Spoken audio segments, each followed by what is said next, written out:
Guys, welcome back to my channel. So kahapon busy itong si Dustin nyo.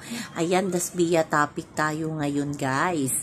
Sa umaga ay may pa-press con din ang PBB collab housemates ng GMA Sparkle at kabilang nandoon si Dustin nyo.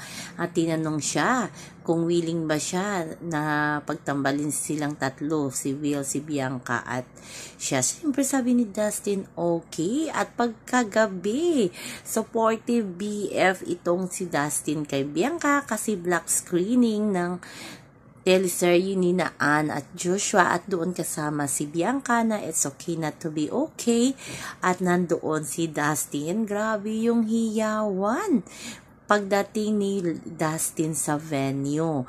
Kinikilig ang mga fans kasi napaka-cute daw at napakagwapo nitong si Dustin nyo.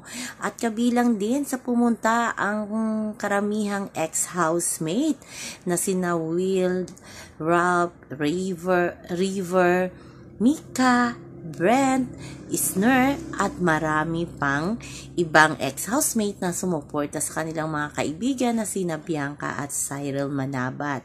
Yan si Cyril ay nandoon din. Siyempre, talagang minamataan talaga si Dustin. Ang cute lang ni Dustin, nahihiya pero talagang sabi nga niya ipag-pray yung career ko, sana makaya ko. O, diba? Kasi siguro marami ng offer sa kanila ni Bianca pero di natin sure kung may teleserye sila together kasi nga Sparkle, GMA, ABS-CBN. So, di natin alam kung matutuloy yan. Pero abangan na lang natin ang kanilang mga next na ganap, diba guys? At syempre, at the end of the black screening ay parang hinatid pa ni Dustin si Bianca sa kanilang bahay kasi magkasama pa yung dalawa. Yan, kilig-kilig tayo dyan. Layag na layag ang Dasbia ngayon. So, yun lang po guys ang ating update. Sa ngayon hanggang sa muli. Bye-bye. Always remember, wag po tayo magpaka-stress.